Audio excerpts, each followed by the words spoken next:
Hello, listener. What you're about to hear is a Warui Deshou Patron Unlock. This is material which our Patreon supporters have early access to.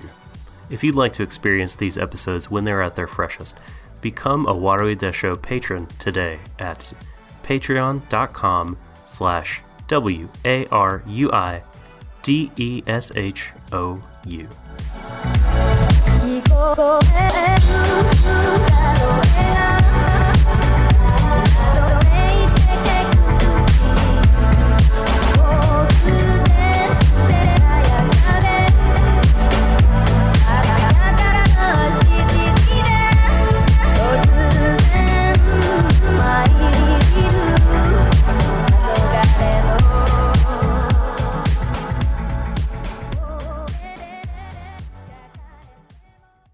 Warui Deshou.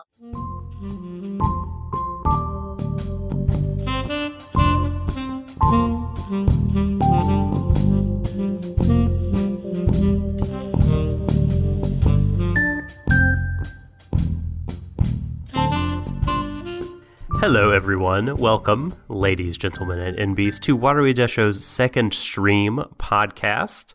It is, as my partner often puts it, our lean, mean fighting machine, our meat and potatoes. Throw out all the, useless accoutrements and side salads and what have you. No plot summary, no wasting time with the creators who made the anime, because who cares about them? It's all about taking their anime and combining it with two other anime and then redubbing it and telling the story differently and putting it on American television for kids and teens in the 80s. Sorry, forgive that. I don't know where that came from. No idea at all. That's unrelated to anything. I'm the Subtle Doctor, and along with me, as usual, is the hardest working man in pod business. It's Shadon. Oh, right. Why, thank you, Subtle Dr. Holmes. I do believe... sorry, Dr. Watson. I'm too drunk. I'm too drunk already. It's quite bad. But yes, we're here today to cover Kabukicho Sherlock, Episode 2. Sorry, there's only so long I can put on that accent before... Well, you could argue I always make an idiot myself, but, I'm just putting extra work in this time. Anyway, how are we all doing, folks? I'm ready to carve into more of this roast beast, because... we do second stream because we like to, really get into the weeds of stuff, like to talk about themes and ideas and concepts and such. And we're now 2 for 2 with Kabukicho Sherlock, and again, I apologise if I keep mispronouncing that, but god damn it, I'm just gonna roll with it. I'm rolling with the punches on this, basically. So here's the thing, right? A lot of what I talked about last time about this show was more like kind of conceptual or meta stuff rather than what was really going on inside the show proper. Apart from, obviously, the questionable content it seems to be interested in, divvying out to us week on week. Great.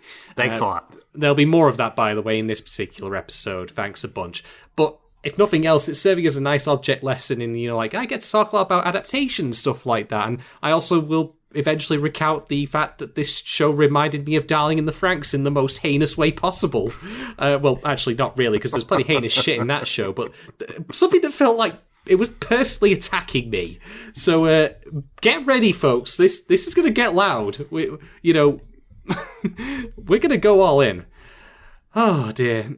I really, really enjoyed your reaction to that particular moment. Should we talk about it now, actually, before anything else? Should we just get it out in the open? It's as good a place as any to start, I guess. So, okay, let me retell a tale here, folks, because you may very well have only recently joined us after we concluded covering Darling in the Franxx, which was that only just last year? Can you believe it? It was like the first half of 2018, I want to say. Time is just messed up, honestly. That scares me. It feels like a million years ago, but yeah. The first half was before we were doing video live streaming. So we did Darling in the Franxx as a podcast only.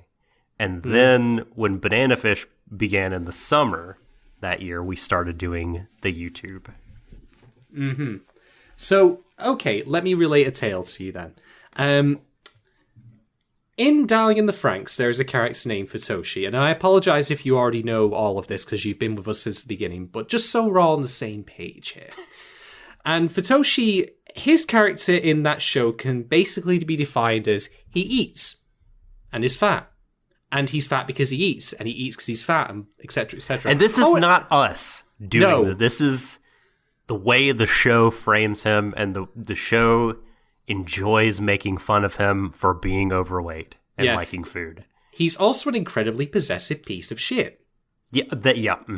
Just thought I'd mention that as well. But then again, I think pretty much every single character in that show has a certain, crippling character flaw that I don't think is actually intentional.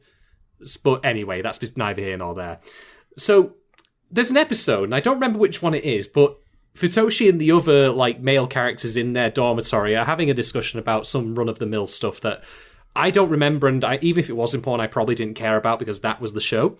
And Futoshi is coming down from the the top bunk that he sleeps in. And as he's coming down from there, he's carrying a loaf of bread in his hands.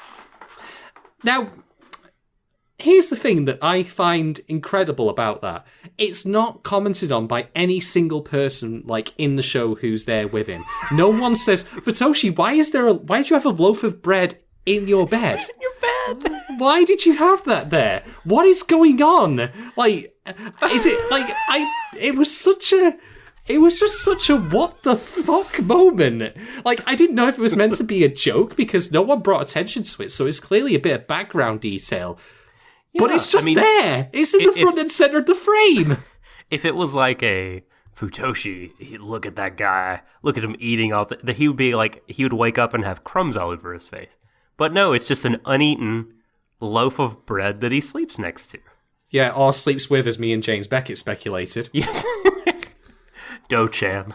Yeah, good old Do-chan. So yeah, that was one of the most surreal and bizarre moments in anime that I've ever seen because I cannot for the life of me understand its inclusion or any element behind it other than that it just ties into the idea that Futoshi eats and so he eats in bed. But I don't know. I really, really wish someday that I could ask Nishigori, whoever wrote that particular moment, why? And also how much MDMA they were taking at the time. Right. So, okay. Here's me, right, I live a life pretty much of complete naivety, as I've learned very recently and throughout many of my years on this earth. So I watched that scene. I had the reaction I just basically put across now, and perhaps a little more visceral because it was a thing that happened at the time. And then I thought to myself afterwards, well, that's it. I'm never going to see anything quite like this again in my entire life watching anime. That's you can't really get more strange than that. And well, on this day of our Lord's Earth, the 22nd of October 2019, once again, I hold my hands up, prostrate myself before fate and say I have been humbled and I am wrong. Because Kabukicho Sherlock, for all that it's already done in only 2 episodes, has given me the Futoshi bread moment. Because inexplicably, in this episode, where Sherlock is bedridden with his leg injury, he has a giant fish there with him.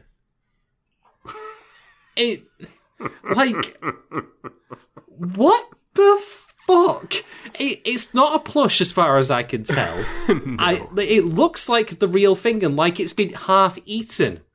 And I'm okay, you've already established that Sherlock's an eccentric because of the fact that he eats oranges out of a tin in with a mix with cereal and milk or some random nonsense check how kooky he is.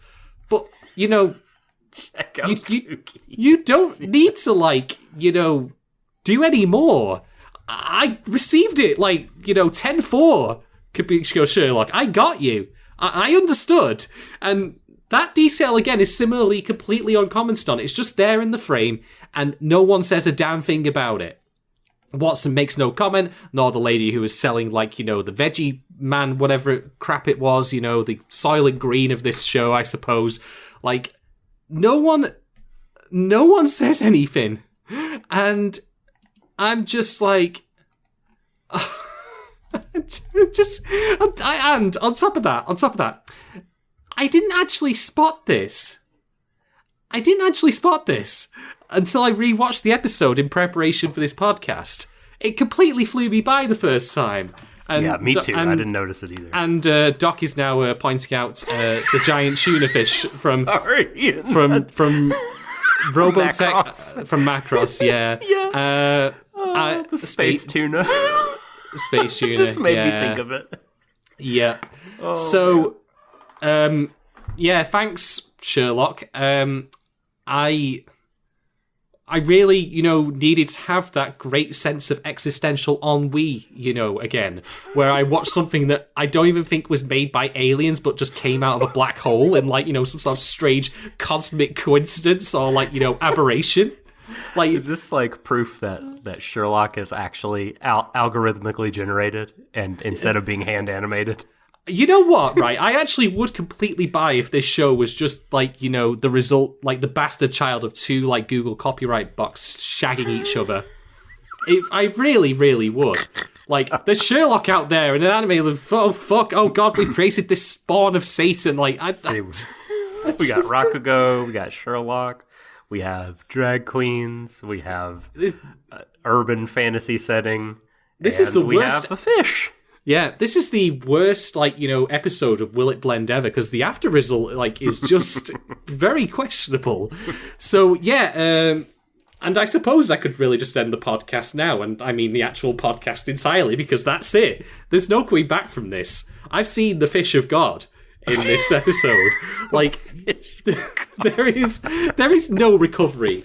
We're done. Oh my gosh. Futoshi me once, shame on me. Futoshi me twice. Oh, good God. I mean, it's truly bizarre, and I hope that they bring it back every episode. And also have, the cast refuse to acknowledge it. Even Watson. It'd be spectacular. I'm willing to bet you. I'm willing to bet you we'll see nothing more of it ever again. No. Come on, Doc. You know this to be true. That's one of the 2 or 3 good things that was in this episode that I really latched onto. There's some good stuff to this episode, in my opinion, although I get the impression that some of it was kind of just the products of good fortune, or rather some of the stuff that is goodness is also sharing space with stuff that I really don't care for, in the same frame, which we will get to soon enough. So, yeah, you can actually probably just turn off the podcast now if you want, because that's me, basically having my mind just fried by this episode, going through the Stargate in 2001. But hey, there we are. Anyway, I'll pass the baton over to you, Doc. What have we got to talk about? Well, gosh, that was a really fun place that we started. Yeah, and now it's all downhill from here. I don't know. Oh boy, well, I guess I can start with big picture, right? And then we can drill down into smaller things. I think, despite this episode in many ways just kind of existing,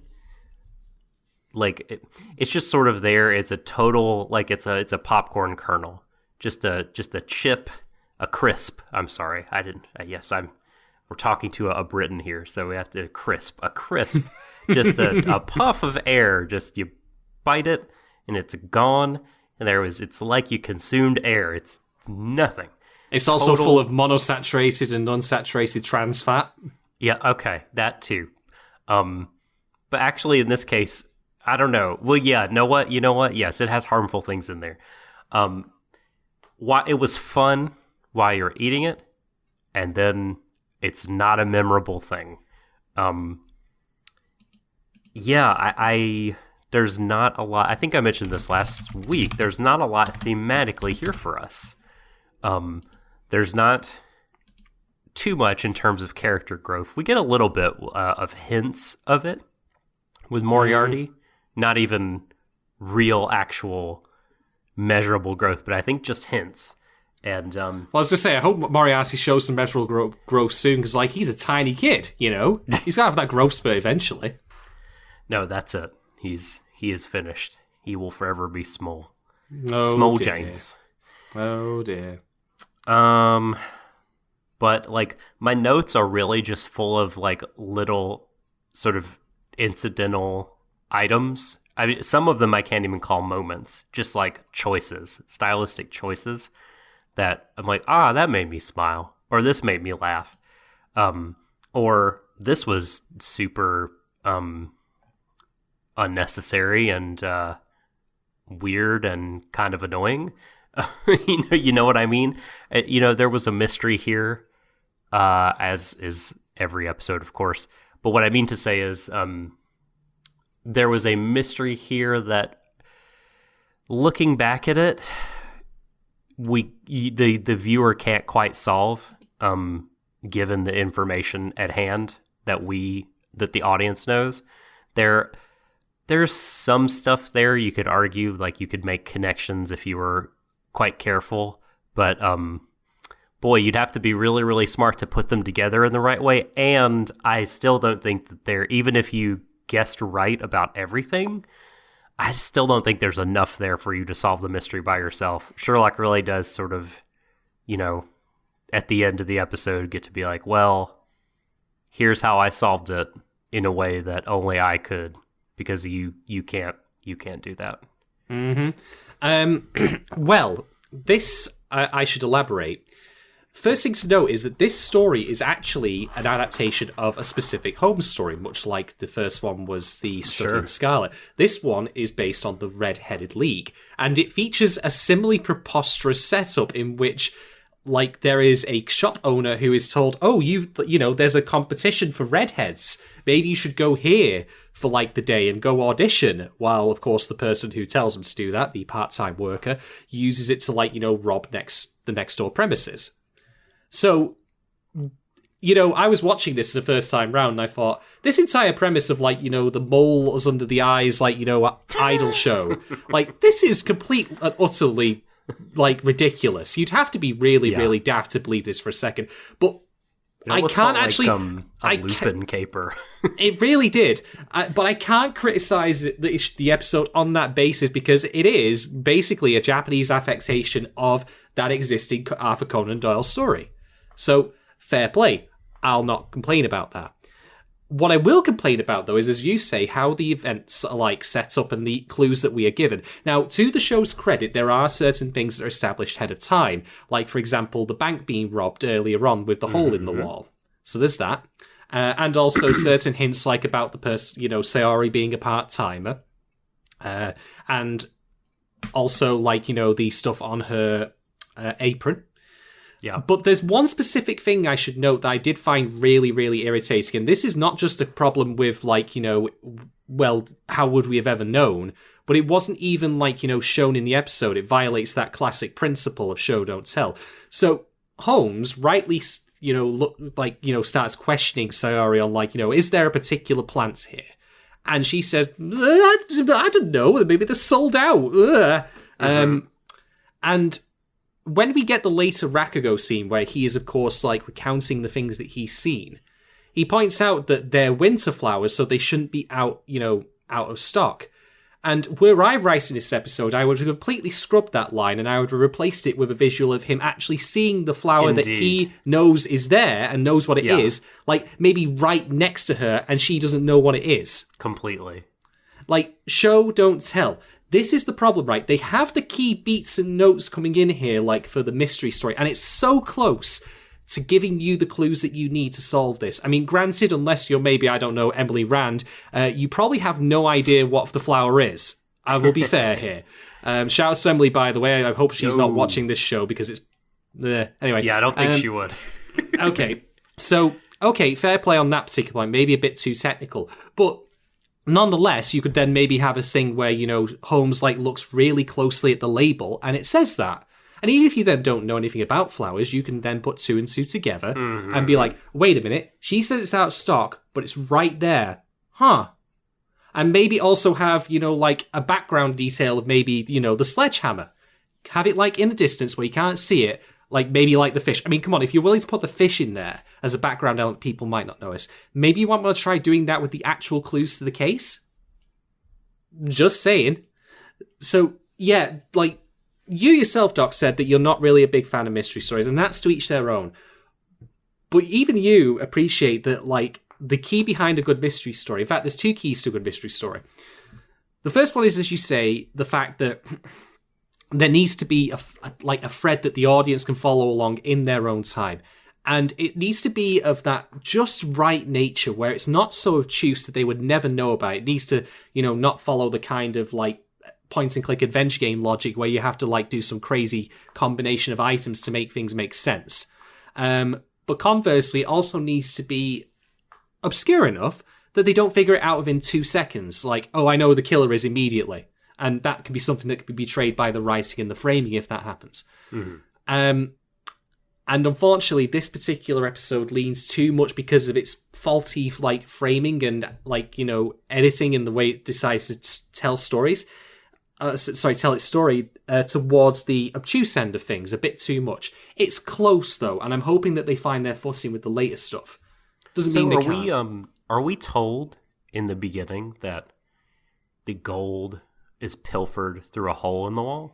I think it's mentioned that one of the banks is robbed. Like, this is one of the earliest things that happens in the episode. Like, because the Cobra guy, who, by the way, is apparently a reference to Space Commander Cobra? I can't remember. Space Adventure Cobra. Space Adventure Cobra.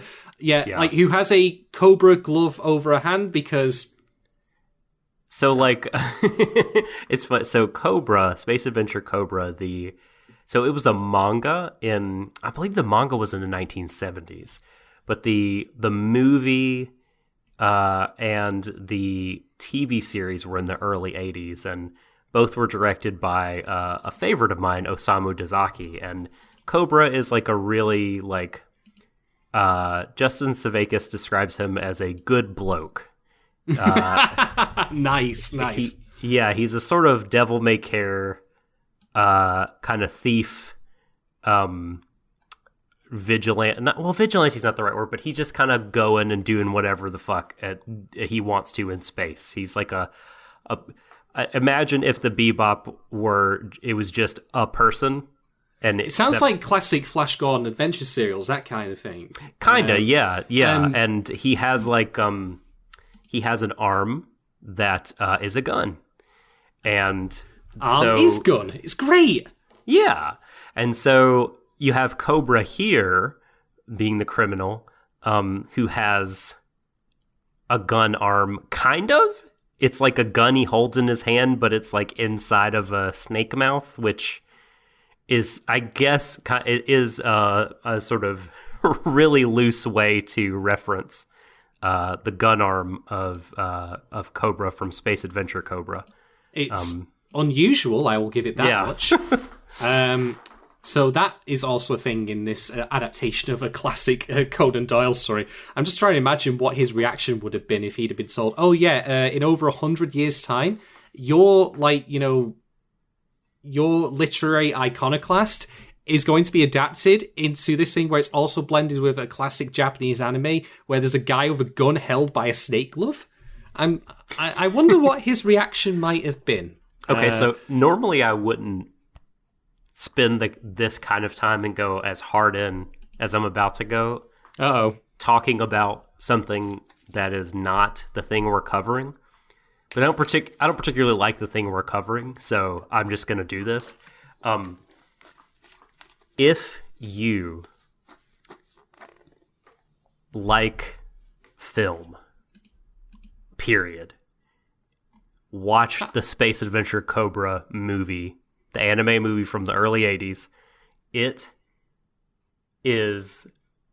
may still be unmatched in anime in terms of, like, the director taking just risks cinematically. The plot and stuff like that is like is fine. It's a typical sort of what you were talking about, but the shots, the ambiance, the atmosphere, the music, the colors, it is such a bold and daring movie. Like what Dezaki did with the material is like amazing. Now, like any good 70s pulp science fiction, there are a lot of naked ladies in it. So if you're not enjoying naked ladies, then you could take a pass. But if you're okay with the naked ladies, then and you like roguish pirate adventure in space, and you like just directors going, you know what? There's no reason at all for me to do this kind of shot, but fuck it, I'm doing this shot. And you like looking at like 70s prog rock, 80s prog rock album covers, and you're like, what if they made a whole anime like this? Space Adventure Cobra the movie. It's fucking great. Ah, excellent. On a completely unrelated note, Doc, I need to take an 1.5 hour break. Are you okay with me doing that? I am, yes. Please do. No. I'm not going to do that. All right.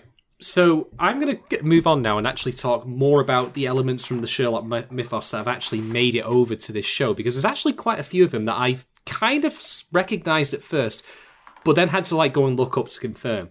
So first off, let's talk about the irregulars, specifically the Kabukicho irregulars. Yeah. They are actually, in the original Holmes works by Conan Doyle, the Baker Street irregulars were a gang of children that interesting. That Holmes uses his kind of like informant network, like street children, you know? So they do exist, and they've been brought over similarly here as well. So say what you will about the questionable execution of certain parts of this show, whoever has actually decided to do this knows their Holmes mythos and is bringing the elements over. Although I will ask that you bear in mind, they're bringing them over, but what are they ultimately choosing to do with them? Just keep that in your head for a little bit. So that's certainly the thing. We've also had Lestrade mentioned before. He doesn't actually appear in this episode, presumably because he finally got round to, realising, oh shit, my sister's dead. Nice one. Yeah. Moriarty is also explicitly confirmed. And here's the thing, right? I joked about this previously because we kind of half speculated that it was Moriarty, but now it's official.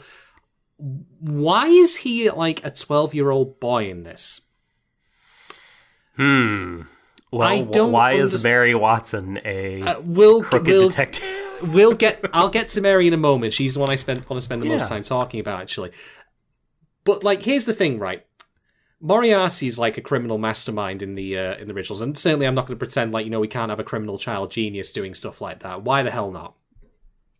But I again must say, like, all I can think of now is Sherlock just having like a fight with Moriarty in this canon over the Reichenbach Falls or whatever they choose to insert as their replacement for that, and I can't imagine this show trying to play straight Sherlock beating up a 12-year-old boy.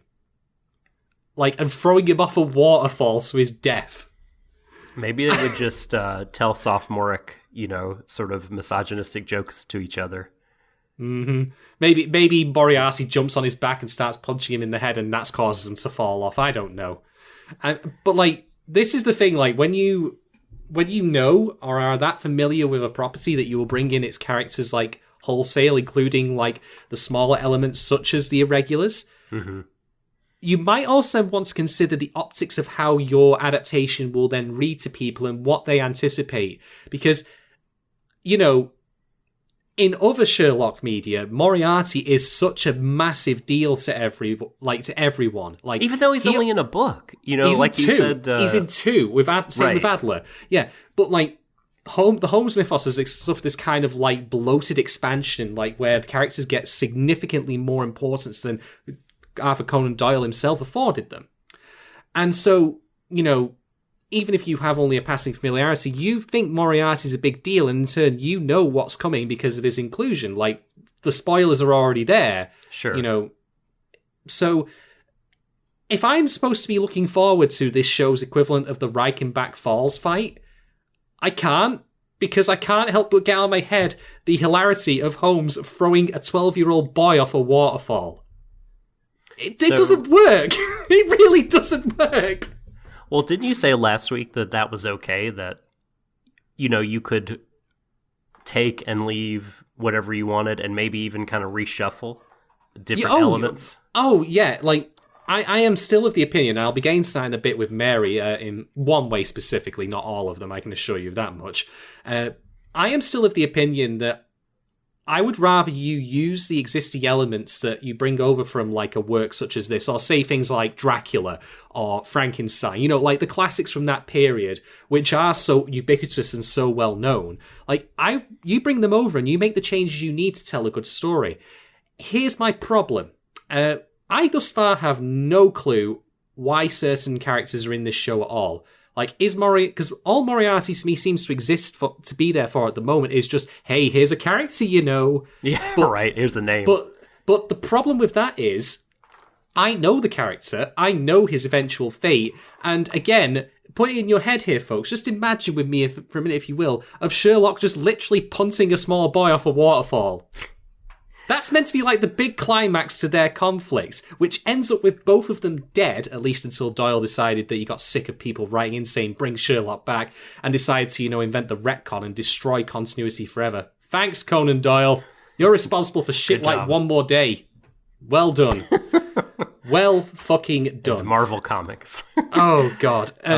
So the vibe I get from, especially the scene in which Moriarty is looking at the third of his 3 four-leaf clovers he has in his student planner, is that he is he's playing some kind of long game. He's trying to orchestrate the chess pieces he wants to move around into place, is the vibe I get knowing what I know about Moriarty and seeing that kind of interaction he's doing with his clovers and the way he kind of can go in and out of Sherlock's life at will. Perhaps Sherlock perhaps he even knows that Moriarty's doing this and he's playing along to see where it goes. But yeah, I think I think there will be more to come, and I think he's planning something. He's in the OP. We see like his silhouette like emerging from Sherlock's silhouette or something like that, with kind of a sort of a evilish expression, like a kind of a wicked smile. So yeah, I think that there's more to come from him, and hopefully it will all connect and it will all feel like, it won't feel like out of the blue he just did it. We'll be able to kind of pick up hints here and there over time that it's leading to something. It'll be worthwhile having him there. Yeah, there'll be some kind of payoff to all this. Because, if I may offer a counterexample to this, of how you use Moriarty in a way that's not part of the canon, let's talk about Star Trek for a second. Yes, really, I'm going there. So, in The Next Generation, Data plays... he goes to the holodeck and he plays the role of Sherlock Holmes in recreations of certain Sherlock Holmes stories. And in a mishap with the holodeck, Moriarty is brought to life as a sentient hologram. Oops. Like there was that guy who said, like, the holodeck would be the last great human invention. If Star Trek is anything to go by, it's because it's going to end up killing us all because we're just too stupid to use it properly. But here's the thing, right? Joke as I might, the stories involving Moriarty on Next Generation, of which there were 2, were about him, like, coming to terms with his, like, creation and becoming a real person, hologram notwithstanding, but someone with sentience and free will, certainly, versus his fictional, like, origins and wishing to, be set free to wander the universe. So there's a lot of really interesting stuff, like, of how we've got to be careful about what we do when we accidentally create life and what our responsibilities are. And yes, certainly there is some skepticism as to, who he is based on his nature, like, and his fictional origins. But at the same time, he just simply says, I've left that behind. I'd rather just, put my great mind to exploring this wondrous universe that's before me of all this modern technology. It's really good. It's excellent stuff. It's like what Trek does best, which is it takes a good, a sci-fi concept and examines the impact it has on people and the ethical and moral questions thereof. So you can do something like take a very well-established character like Moriarty and take him in a completely different direction and still do great things with him. So that exists. That's out there. Mm-hmm. What he's doing in this particular show as a 12-year-old, I have no clue. Because, again, I must stress, like in those 2 episodes of Star Trek, it was established quite quickly that the theme was, he says himself, cogito ergo sum, I think, therefore I am. That was, like, pretty clear from the outgo.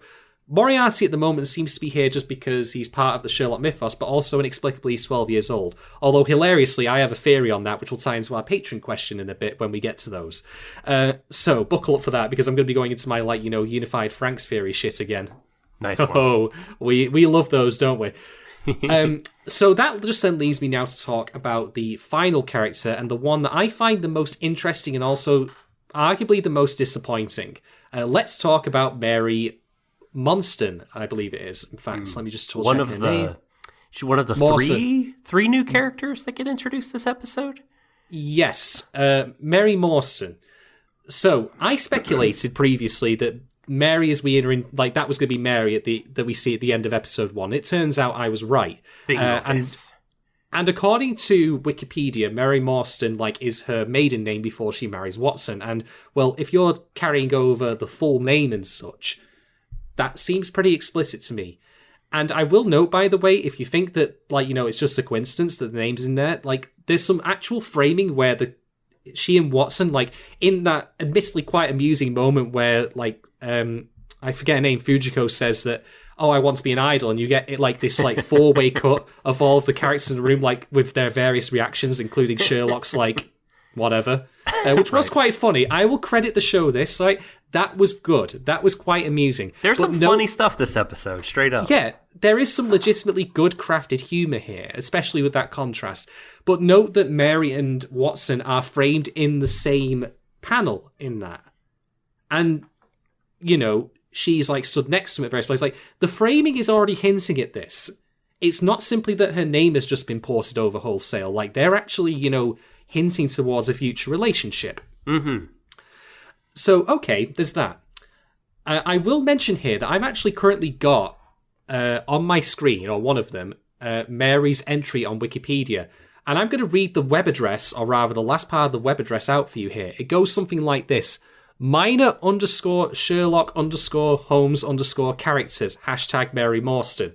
Because that's basically the role she occupied in the original works. She was Watson's wife and served a minimal purpose in the books, basically. The ones I've read where Watson speaks to her, she doesn't have any direct involvement, really. She's just a part of his life. And you know what, for the time, that's fine. I'm not going to, wax lyrical on how, maybe she should have had more involvement considering the books were written in the 1800s. I'm not that naive. So why am I bringing up her relative, insignificance there versus how she is now? Because I'm not going to lie here, I actually really like her character, and I'm saying character specifically here, as presented in this show, where she is actually a full-blown detective. Mm-hmm. She's clearly got a lot of initiative about her. She's very willing to push Watson's buttons to get what she wants. I think this is quite a good take on her, as far as the character goes, because the design is really trying way too hard. when the, you get the opening moment of her being introduced with her name title, and it just does that classic, we're going to start the camera angle, about 30 degrees down and pan up. And I'm like, well, you've basically just told me, creators of this show, why she is designed the way she is. It's not got anything to do with, her as a character or anything like that. It's purely there for the fan service. Now, I'll grant you, it's not Shield Hero level bad, where she was also talking while this happened, so it looked like she was literally talking out of her nether regions. Thank you very much for at least that concession, Kabukicho Sherlock. Phantom. Yeah, that too as well, actually. I completely forgot about that. Talking boobs. Great. I love that shit, I really do. It's good stuff. It's good shit. Because if ever you wanted to know not to take a female character seriously, then you only need to look at how the actual creators feel about them when they do shit like that. But nonetheless, I appreciate how she's been presented thus far in the show, and that she's actually got something to do, and she's, got her own ways of doing it, like bugging Watson's outfit. There's some good stuff going on here. I think that's quite refreshing and enjoyable. Mm-hmm. I will grant you also that I think Watson is completely and utterly worthless in this show, given how he acts in this episode. He really sucks, again. Yeah, he knows Mary's there, and, maybe don't let anyone in, Sherlock says. Ding dong, immediately. And Johnny! And Watson, I would say that all the blood left his brain and went to a certain other place in his body, but that would presume that he either has a brain or enough blood up in there in the first place. So maybe I'm giving him too much credit. Yeah, I don't really have much sympathy for him thus far. I will say that. So I hear what you're saying about Mary. I don't even mind the design. I think she's cute. But like, so there's like an added layer that didn't really hit me until later. It didn't really cross my mind that either the show is going to joke about her being underage or that she is straight up underage. Because when Sherlock later on calls Watson a smooth brain and then a lolicon, and he was referring to Watson as someone who was digging on an underage girl, which I didn't pick up on I initially. genuinely didn't read it that way. But then again, I could be wrong. I mean, given like the way this show has presented itself thus far and the general sensitivity and maturity it's treated its various topics, like it could, it could also be. I mean, you don't need to be an ace, ye olde English detective to, get the faint sense of yikes from this. I hope that it's wrong, but we'll see. Oh dear. But yeah, I otherwise, like I say, I like the fact that they're, giving her something to do rather than just how she was in the originals, which is just that, well, she was there. Again, not to criticise the originals so much because I appreciate them as a product of their time. I would also be remiss in mentioning that the fact that Adler actually gets one over on Sherlock was actually ridiculously progressive for that particular era. So good on Doyle for doing that at least. Although God knows what Adler's going to look like if she ever turns up in this particular iteration. Oh, good God.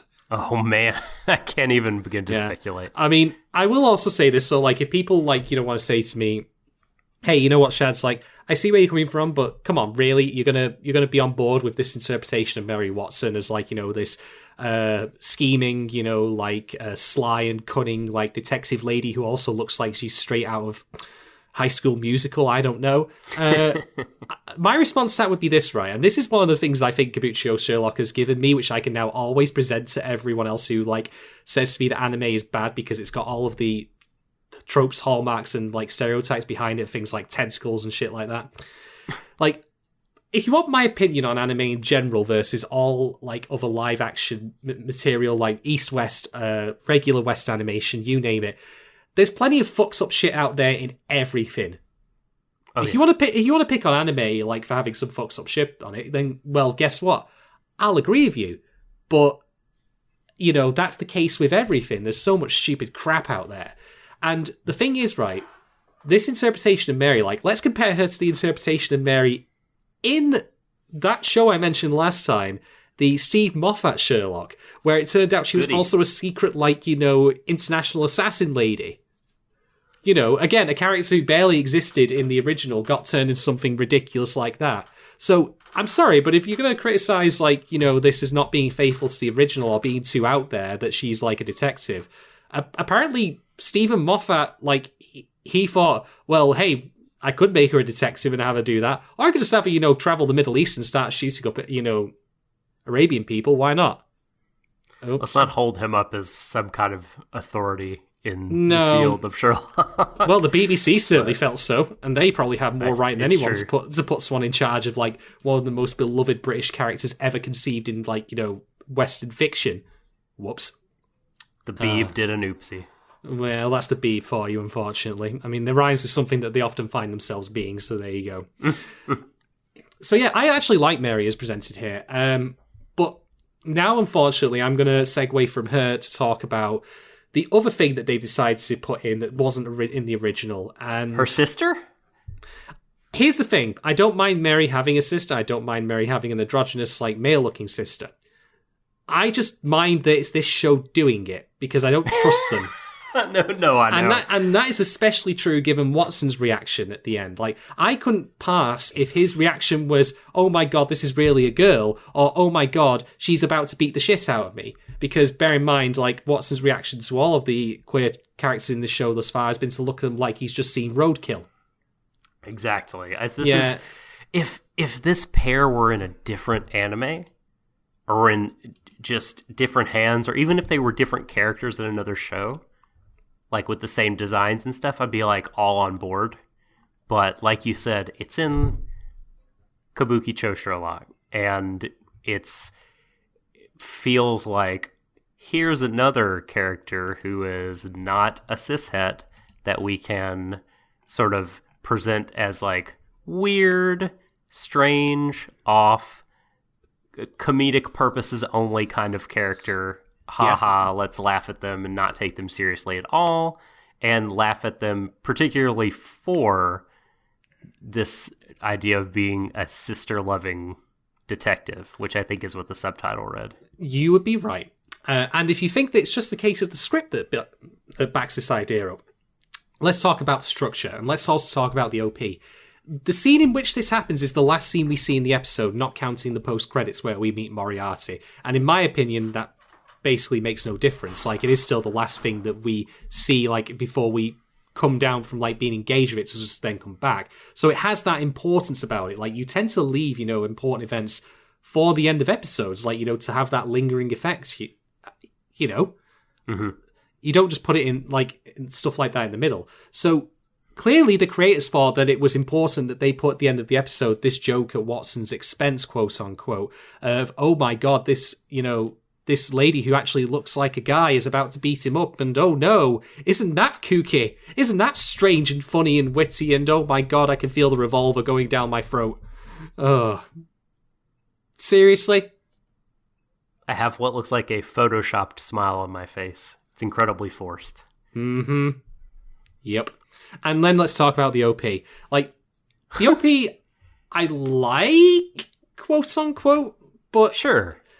But with, you know, I also have to point out that, like, we're going to get the recurring gag now of Mrs. Hudson trying to kiss Watson and violating his personal space every week. So if you thought that was a one-off, no, this is a very explicit part of the show now that they are happy to show you week on week, and therefore codifies it as being part of what the show is about. Because I would argue an OP should tell you what a show is about. So if that's a part of it, then that's what they were intentionally putting in there and want to put out week on week. Thanks a fucking bunch for that. Real nice. Can you hear me? Yeah, I mean, you had my head is on my desk. Yeah. I don't know if you can still hear me, but my head is on my desk. You do sound like you're in a great amount of pain. I'm far away from the microphone because my head, I can't get it off the desk. Mm-hmm. I face planted that hard. Well, that's exactly what the writers did when they were, you know, typing up this piece of shit. So that bothers me. Like, and again, it bothers me because not just because it's, you know, transphobic and queerphobic, but I don't get why it's here. Like, aren't you supposed to be celebrating, like, the vibrancy of Kabukicho? If you are, why are you portraying, like, the various characters inside of it as, you know, things to be mocked or belittled? Yeah. What is your goal here? Like, I don't get it. Make you feel good as a viewer because you get to judge all these weirdos. I guess is the, like, implication. I don't know. And then there's all this business about, like, the wall. Right? Oh, like, great. Maybe that, like, figures into it somehow.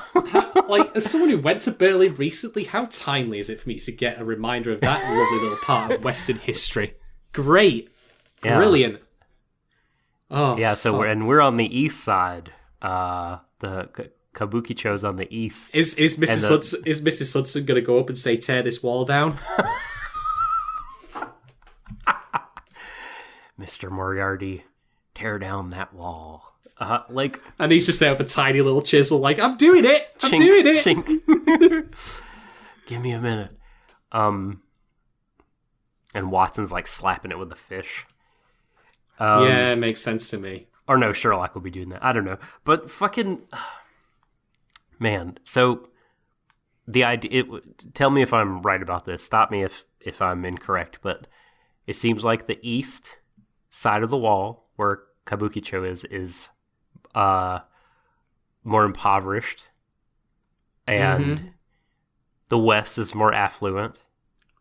And if that is the case, seen as more sort of posh by the east, right? Well, if that's the case, then maybe the show might want to present it like that, because if you showed me scenes of, like, Kabukicho, apart from obviously the neon bits and the pink elephant, and without context and said, where would you place this in a city? I would probably say it's, like, you know, reasonably well off. Yeah, it doesn't like look destitute or like inferior. I don't. No, it looks like regular city. Yeah, maybe like the split is not an economic one. Although, like, I can't. So Watson said he just moved to the West, and I forget who said it, but it's like, West, the Westerners are soft or something like that. So I don't really, I don't think anyone understands at this point the nature of that divide. I don't know, maybe that plays into how they're presenting Kabukicho. But still, up to this point, you hit the nail on the head. Like, you've highlighted this real life location as somewhere where there's just this collection of people that we can all judge. Mm-hmm. Great. Like, that's not how I'd like to spend my 22 minutes. You know what I mean? And like I said before, I can see an alternate take on this where you spin that on its head and you actually have great sympathy for the people who are there because the regular forces of law and order are usually against them. Which it would make sense then as to why they would have private detectives that they would finance to solve their crimes for them. Call me crazy, but like, I can see that framework being right there. And I know I've done this many times before on this podcast, I should probably quit it. I know it's arrogant of me to presume that I know better, but it's literally right there. And I just don't understand it. Like, I don't get what the show is trying to accomplish at this point. Is it meant to be a full-blown comedy? If it is, it's got some serious tonal issues, and some of the jokes just fall flat, even those that aren't, coded like as queer or transphobic. Is it meant to be a murder mystery? Well, Jack the Ripper, is not even mentioned in this episode. This is the second one. You'd figure this would be a time in which, he would at least get some mention again to start building towards us dealing with him. But, well, if I watched this episode and you said, oh yeah, Jack the Ripper's in this, I'd be like, really? Well, that's okay. Just to be fair to it, I mean, they can leave it and come back. It was as episodic as these stories are. Like, so I've the second time I'll reference this show, Cowboy Bebop, right? Like, we didn't really get kind of a furthering of the plot of Spike, Vicious, and the syndicate they were a part of, like maybe every fifth episode. And then 4 leading up to it, it just wouldn't be about that. It would just be about the other characters doing stuff.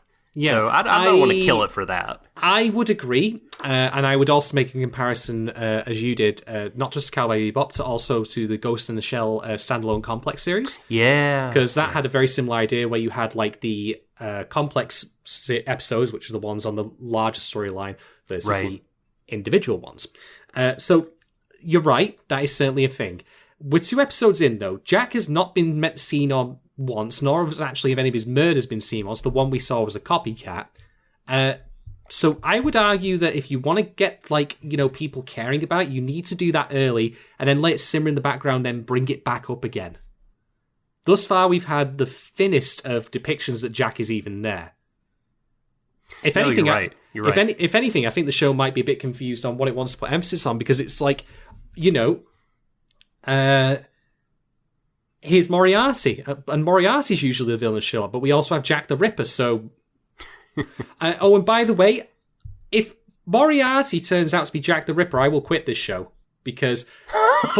No, I will, and I'll tell you why, because first off, it's the lamest, stupidest twist one could do. But also it then brings up the fact that, bear in mind what Jack has been doing to the women he's been killing, and this is a 12-year-old boy. Great. No. That is my breaking point on this. And I will leave that out there to hang. I'm trying to hold in my laughter to not disrupt other people. But it's really hard. If he turns out to be Jack the Ripper, it would be amazing. What a twist. Oh, sweet Jesus Christ. Wow. And you know what? This is the kind of show that it's not off the table, Shadon. You could see him going there. That's the thing, like, I don't want it to happen, because there's so much about it that is just A, cringeworthy, and B, disgusting, and also C, pathetic. Like, but that's all traits of the show thus far. But that's the thing that, like, hell, have Moriarty be like an enemy of Jack. I don't know. Just don't do the obvious thing, please. I beg you, don't do that. So yeah, God Christ almighty. And that's the thing, like, Jack has barely been mentioned thus far. And you'd figure for someone who is doing, again, this is the problem with the show, like, not understanding its own, like, gravity of its situation or the consequences of the events in it. Like, the sex workers of Kabukicho, they are being murdered and mutilated. Maybe get on that. Maybe solve it. Maybe give it more primacy or, like, presence in the show than, we've already in the second episode and it's not mentioned once. I'm not asking it form an integral part of episode 2. I'm asking it just be mentioned, like, as a background. Like, we're still working on it, but thankfully no one's been killed since then. We'll see what we can do. Like, keep us abreast of it. Like, keep us, like, on track with it. Keep putting in these reminders, like, shot chaser, that kind of thing. That's just the gritty nature of Kabukicho. Murders happen and you forget about them the next day because even more shit's happening. Like the nice neighborhood florist is duped. Oh, in a pyramid scheme. Oh, the milk mascot getting drop kicks in the face. Exactly. But all the detectives, it seems like, well, I don't know about Kobayashi, the Yakuza-looking fellow who is in love with Fujiko. He might be, like, fine in this regard, but I feel like Sherlock, the neat freak detective, and probably Mary, lack empathy. And so this is why they're basically these bounty hunter hybrid detectives and on this kind of game show thing. Fine, but, like, that's Sherlock's defining trait, even in the original Arthur Conan Doyle books. Like, that he is detached and he doesn't care. So, like, we get it, but shouldn't, like, I don't know. Someone else? There should be at least someone. There should be someone who, like, gives a shit. Like, this is a big deal. Mm-hmm. Right. That being such a big part of the first episode and an unsolved thing, it's like, okay, we're going to come back to this. This is an element in this world and this story that we're going to address again. But I guess they don't address it because they want the second episode to be largely funny. And yet it's hard to, like, sort of fully sink into that when we know that there are these other things hovering just in the background, the serial murder issue. Yeah. Here's how you do it, right? Again, incredibly arrogant, but again, gotta be said. You know what you do? You mention Jack, you don't mention his MO, and you don't have the initial murder be the incredibly graphic mutilation of a woman's, like, this is basic shit. Like, this is basic tone and, like, understanding. But again, I think it speaks to a problem I've said about other stuff in the past, which is that we know awful shit happens to women, but we don't have any imagination, so we'll just throw that in because we don't, like, comprehend or care about it. Mm. And then now it hangs over as a result.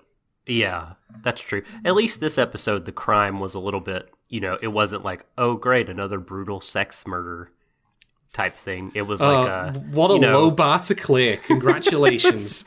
Fujiko wanted to be an idol, and so that vanity, that dream kind of got preyed on. And that was, but it wasn't like she's vain, oh, she's a bad character. It turned out to be really cute and kind of sweet. And the part-time florist lady was a fun bad guy to root against. Yeah, it wasn't bad, certainly. And like I say, it adapts the story pretty well otherwise. We didn't close the loop on, I don't think, what we were saying at the beginning. Like, is the mystery soluble by the audience? No. So, like, I think the key thing that was missing, right, is, like, knowledge that Cobra laundered his gold in this pawn shop. I don't even know if we know that this pawn shop is next to the florist. I thought the gold was stolen. We do. No, we do, because Sherlock ducks in the alley next to the pawn shop. So we know a pawn shop is there, but, like, how are we supposed to know the gold is there? Because pawn shops apparently carry solid gold bullion and not, like, Yeah, maybe, like, it's some kind of even deeper Space Adventure Cobra reference that I'm not remembering. Like, the name of the pawn shop is related to Cobra, and it's, like, some kind of super-duper inside, like, baseball thing, which doesn't excuse it. I think that puts it on over the line of being like, well, you're depending too much on a reference, for an audience to make that and also deduction. common sense really works as well, if I may say so. Like, let's not forget that, to be honest. Yeah. All right. Yeah. Well, anyway, I don't have much more else to add. Do you have anything else you want to say, Tom? Oh yeah. So I think this is a good time to start ticking off the elements I liked in the episode. Like I said, the stylistic choices and fun moments, because there were there, and they make me happy. They're good, but I don't think they on their own merits are enough for me to be like, this is a good show, despite how much I may enjoy them, and they kind of propel me through the ride of the episode at times. It's like there's still this undercurrent of just bullshit that this is all built on top of that I can't quite get away from. But here are some fun bits. Okay, we got to talk about Sherlock's disguises. You know, Incredible. I forgot to mention that is also taken from the books as well, in that Sherlock is indeed an avowed master of disguise in that. In Scandal in Bohemia, he disguises himself as, I think, a newspaper, but I'm not 100% sure. It's been a while since I've read Scandal in Bohemia. But he does disguise himself in order to get close to Adler to learn where the incriminating photographs that she's holding are. So that, again, is part of the canon. It's not completely out there. But I will agree that, like, you know, it was quite amusing to see him in that disguise, even though it kind of also stuck out like a sore thumb. Exactly. So is also the joke, like, in those books, is he a horrible disguise person? Because I think that's a funny twist of, like, he's a quote-unquote master of disguise, as in he's the most obviously disguised person ever. Yeah. Like, the milk carton with the face drawn on it, like, even though that wasn't him, the fact that they thought it was because his disguises are such crap was incredible. Which led to this really funny, jazzy Scooby-Doo style chase scene where they're going in and out of doors, and it's like, oh, wait a minute, he's up there. Oh, no, he's emerging from this other doorway. And it was even framed like that. Yeah. It was great. And then the first costume he wore, like, looked like basically what you'd expect, like, a Tekken DLC costume to look like. It was hilariously great. Yeah. I mean, it really like did. It was made in the character creacy, yeah. Yes, just like a Dead or Alive alt skin. You know what I mean? For the big heavy grappler. Either that or like a Macross background character. I couldn't decide which, but that was an incredibly great disguise. And the jazzy chase scene we talked about. Oh, the DVD player screensaver in the pipe cap bar. Did you? I wasn't paying attention to that. I missed that one. You've owned a DVD player or Blu-ray player, yes? That's not your PlayStation? Way back when, yes. When I still had hair. Okay. So that was like 10,000 years ago. Did it have a screensaver? It did, actually, yes, you're right. No, you're right, it's the thing that bounces around like it bounces off the corners. And whenever it hits a corner of the screen, not only does it bounce, but it changes color, the logo. And the fact that they had that, it just made me, like, I died. It's like, wow, they have brought back this, like, late 90s, early aughts silliness, this screensaver. Why have they done this? It's just, it made me smile. But so yeah, those are my little fun moments that I enjoyed in the episode. I'll tell you a thing that I hated a lot, though, that we haven't talked about, and it's continuing from episode 1, the misogyny from Sherlock, his uncomfortable behavior towards women.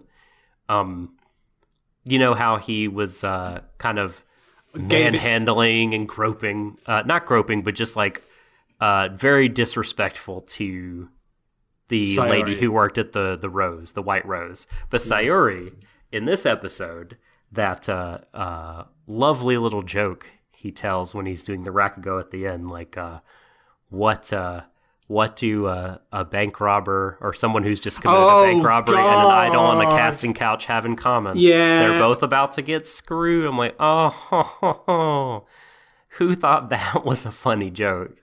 It was like it was written so by... bad. Like, that works if you are, like, you know... If you're red letter media, basically, because that's part of their, like, skin. Even then, people might not care for it. But, like, Sherlock, like, you're meant to be, like, you know, completely clinical. What the fuck, man?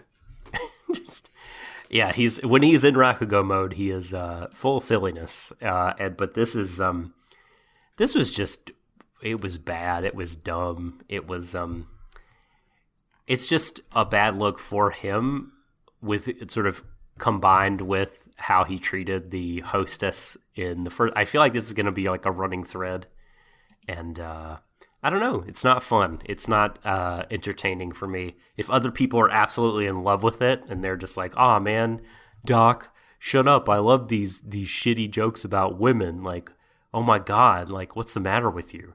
Why are you so offended? These jokes are great. They're incredible. Then like, you know what? Okay, all right, sure. Then this show is for you, and it's not for me, and we can agree to disagree, and that'll be that. And you know, go for it, man. Enjoy the show on a deeper level that I'm able to enjoy it. That is fine. Mm-hmm. I mean, we're only 2 episodes in, so I'm going to try and restrain my overall feelings as much as I can. But like, even beyond all the questionable stuff we've had so far, like, I don't get this show's purpose. I don't understand what it's trying to accomplish. Does it want to do comedy? Does it want to do mystery? Does it want to do both? Does it want to, you know, like, have fun playing around with the Sherlock characters as we've known them from the past and do different things with them? Because I genuinely don't think there's a clarity of purpose to this show. Like, I don't get who it was made for, why it was made. Because, again, if you're bringing in Sherlock and all of his, like, characters and, you know, all of the elements, even adapting the stories wholesale, you've really got to bring something new to the table here, because he's been done 1,000 times before. And I'll credit the show with this, that it is bringing certain stuff that's new to the table, like the Rakugo or Mary. That's good. Sure. Yeah. But it's not enough. No. So, yeah. All right. Yeah, and I only brought that joke up just because I felt like I didn't want to rehash the entire thing that we talked about last week, because I mean all that is still present, but I felt like that was like a new kind of ratcheting up of the ew. Why are you going there show? You know, just like, you know, you were talking about the continued Ms. Hudson X Watson bits. I felt like this merited a mention, and I will try, for the sake of our listeners, to not repeat myself and only bring up these topics when the show treads on, you know, new awful ground and clears lower and lower bars of shit. I hope it does get better similarly, though. I hope it finds its footing. It might, you know... Of course. It might. Well, all that aside, I think it's probably a good time as any for us to get to the Patreon questions. So we have 2, and both of them come from the lovely Kate Rose. So we'll start with the first one, and they say as follows. So this might be pointless, but can you talk about why Sherlock kicked Watson out and then why he was let back in? I have 2 answers for this, and this actually was something I was going to mention before, but I kind of forgot. Watson moves into the room next door to Sherlock off-screen between episodes. Mm-hmm. And I have a kind of a problem with that, because, again, it's just like, you know, the very first episode, you know, like, that was their introduction to each other. And now they're suddenly almost rooming together, even though, like, as I mentioned in the previous episode, the very first story that the 2 working together was them, like, you know, getting to know each other. We seem to have skipped that, which is a bit weird. Maybe they don't want to bother doing that because it's not really a heavily character-driven thing, and I can kind of understand that given what the show's done so far. The reason I bring that up relative to why kicking him out and laying him back in again is, again, because the show doesn't seem to really want to delve too deeply into this kind of stuff. I understand why Sherlock kicked Watson out, because he is a liability. Right. Let's be honest here. And However, like I think that it's worth noting, and maybe this is something that actually might be interesting to talk about the show, is that it's noted at the start of the episode by Mrs. Hudson that Sherlock doesn't really care for money. He just wants the joy of solving a case, the intellectual exercise that provides. And so I think that maybe the reason he kicked Watson out is not so much like, because of any monetary loss that might have happened had Mary and her sister got the winnings first, but rather because it deprives him of the opportunity to solve it himself, like, the intellectual challenge it presents. So maybe that's why. Yeah, that's a good thought.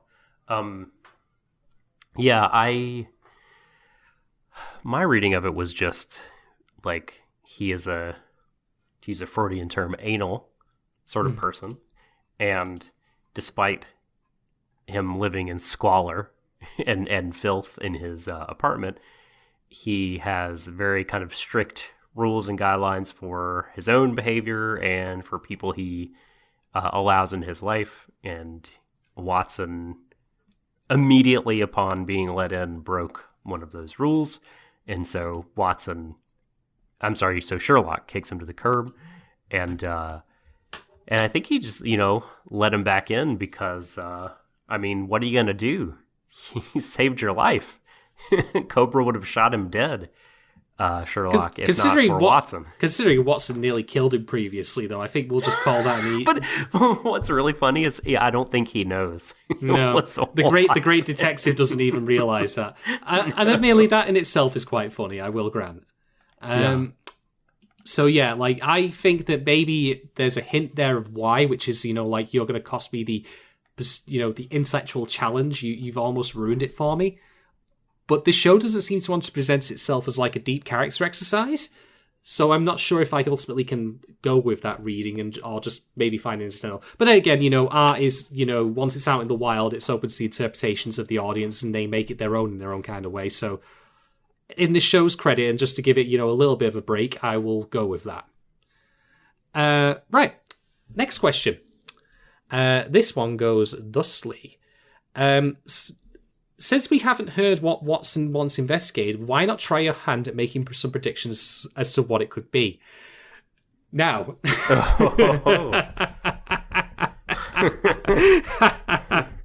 this is me. I'm going to start doing my Unified Frank's theory shit again. Okay. What if I were to guess that the reason John Watson has gone to Sherlock Holmes for the case is because he's not actually John Watson, but only recently woke up to find he was John Watson and remembers a life before then, and he's like, wait, there's a Sherlock Holmes in here. That's new. Maybe I should investigate make it meta, Like, that's why we suddenly have all of these, literary characters imported wholesale into Kabukicho. Even though they obviously, Mary, is a, non-Japanese name, John, non-Japanese name, so on and so forth. Why not make it meh? Why not make it that they all just appeared 2 weeks ago? You're bringing Jack the Ripper in as well. What is there an outside force that's brought them all together? And Watson's I was just a regular guy until I turned out my name was different on my driver's license, and I read up on it. I was like, I'm a fictional character. What's going on? Just, do you think other people from British, lore and history will start showing up? Oh, we're gonna see Liam Gallagher. No, it's got to be something of the period. So I'm thinking maybe Lawrence of Arabia. Okay. Oh gosh. So the period is early 20th century, or is it late 19th? I would go with that. What if we had some H.G. Wells crossovers? There's the Invisible Man. Perfect. There you go. Perfect. I only put that out there as a wild theory because I don't have much else to go on yet. Like the rest of the mysteries in this show, that Watson's own is a bit undeveloped. He's going there to get something resolved, but now he's actually living there. Maybe the key question is that he maybe doesn't so much have a mystery to solve as he botched something up. Or we could go with the original theory that I jokes about, which is that he's Jack. Right, that's and so it's just a front, really, isn't it? It's he wants to string him along. I guess since you've taken that one, I will speculate that he wants to solve the mystery of why he's ended up. No, he hasn't been kicked out of the West Side because he was living there until he moved himself out to. Yeah, he went there to next find door to Sherlock in the Sherlock. first place. Yeah. That was his so what original could goal it- for going there.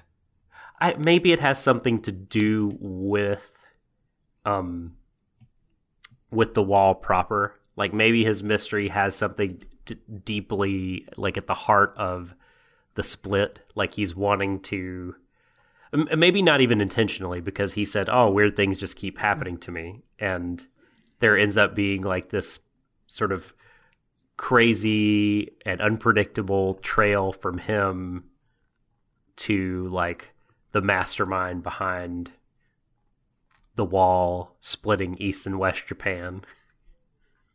That's my speculation. Who can say? I'm going with the meta one just because I think it would be crazy enough to be interesting. It would be incredible. It will be so good. That's my best guess. But I invite you all at home who are listening to give it a shot as well. Like, if you've got some crazy theories on, like, you know, why he's here, I send them my way. I'd be really interested to hear them. And if I may be so cynical, if I may, you know, let my glass be half empty, I'm going to wager that a lot of people, if they were to put their theories out there as to why, you know, he needs his case solving or what his case is, the show's going to be probably more boring than that with his actual case. It's going to be something really pedestrian. It's going to be like, why can't I fall in love? Just ladies keep canceling their dates on me, man. Ladies just keep Bizarre. Ladies keep bugging me, as in literally with, like, you know, electronic spying devices. What's up with that? They do keep bugging him. That's good.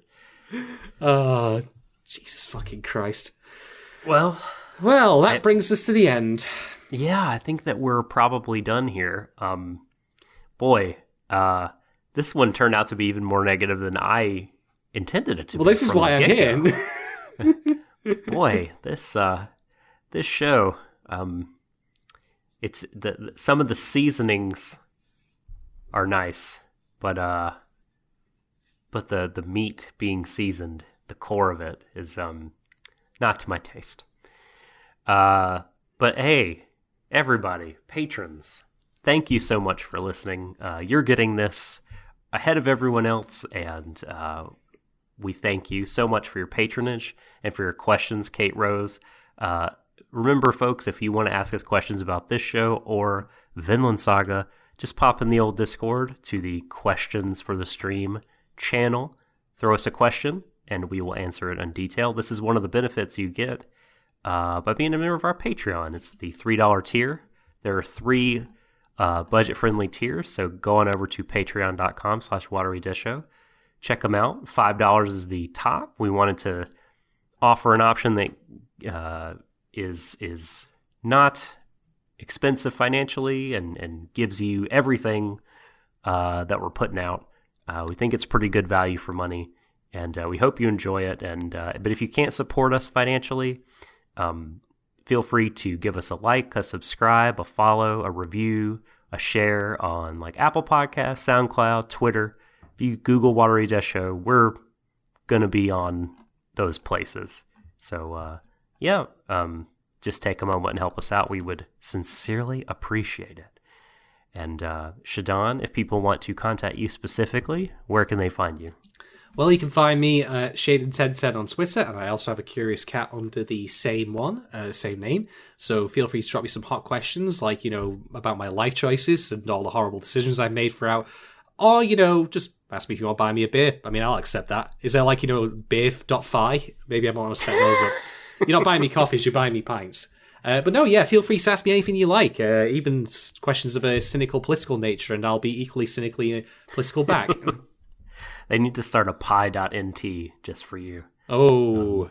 Ooh. So, yes, and if you'd like to, you know, bother him about wallpaper, please do. No, that's the line. I've had enough of that to last me, like, 3 lifetimes, never mind, you know, the one I'm currently in. Well, I am on Twitter as well, at The Subtle Doctor. Follow for occasional statements about life and such. That's going to be it for this week's second stream. We hope that you have enjoyed our trek through Kabukicho. I almost did it there. And we hope that you will be back next week for more. But until then, embrace each other, everyone, to the ends of the universe. But why was there a fish on the bed? God damn it, I'm never going to be able to...